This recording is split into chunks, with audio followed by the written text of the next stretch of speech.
English to Pashto sentences. Sit your mood. خپل طبیعت سم کا. I will teach him a lesson. زبا هغه ته چلی وهم. Try to understand me. زما په پویدو کوشش وکا. It is useless to explain him. هغه پویول بی فیدی دی. He only does his mind. هغه بس خپل مرزی کوي. You are unnecessarily upset. ته غیر ضروری خفه. The light has gone. بجلی لاړه. Take it easy. پقلاره. He started screaming. هغه چغه کړه.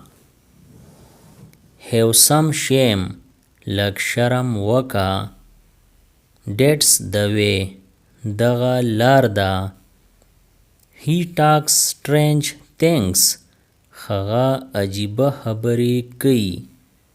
I know you. زه تا پیژنم. How do you know me? ته ما څنګه پیژنې.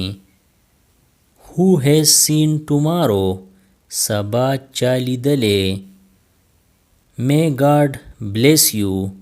خدای دې پتا خپل کرم وکي. Long live your age. عمر ډېر شي. I will drive the car today. نن با موټر ز چلوم. Do not drag your feet. خپې ځان پسې مراکاږه. Are you still sleepy? آیا وس هم په خوب کې؟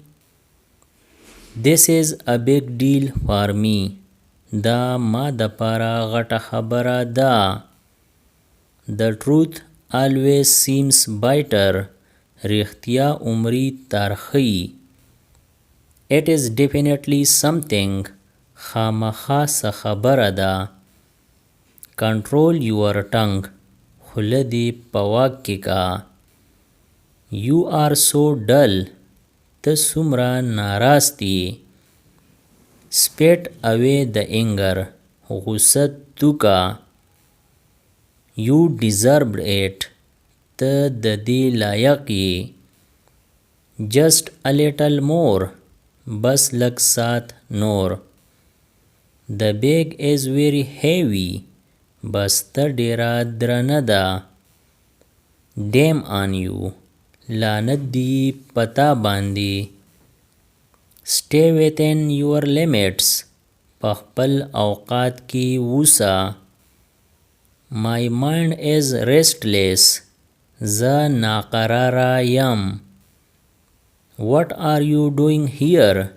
ته دلته څه کوې؟ I want to bang my head. زه خپل سر راچول غواړم.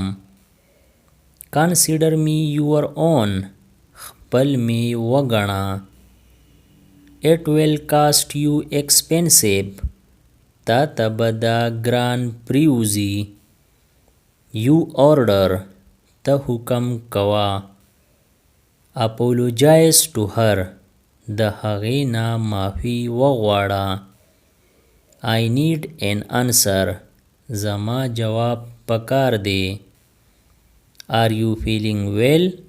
آیا ستا طبیعت ښه دی؟ Do not peasant. تماشه مه جوړوه. Brush before going to bed. د اوده کېدو نه مخکې برش وکا. Say whatever you want to say. چې څه ویل غواړې ووایه. Stop finding my evil. بدۍ تلاش کول می بند کا. Pay attention to yourself.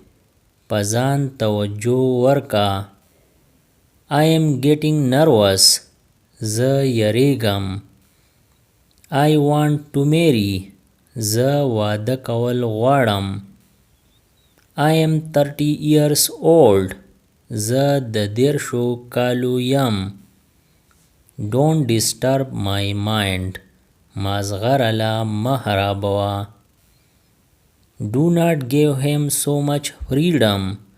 هغه لا ډیره ازادي مه ورکوه. Open your ears and listen.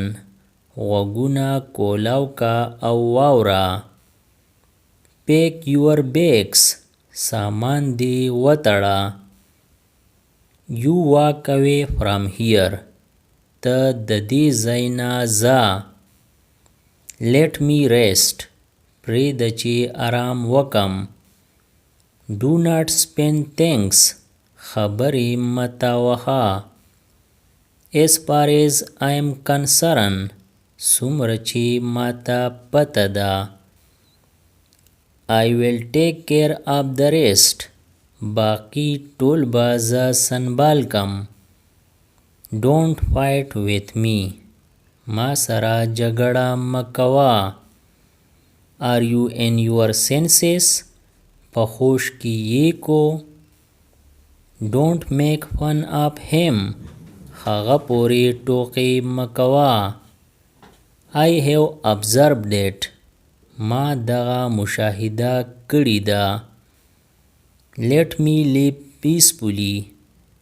ما په آرام سره ژوند ته پرېږده. Don't joke. مذاق مه کوه. Subscribe the channel Pashto Anyone and press the bell icon for more updates. If you like the video, press like and share it with your friends. Thanks for watching.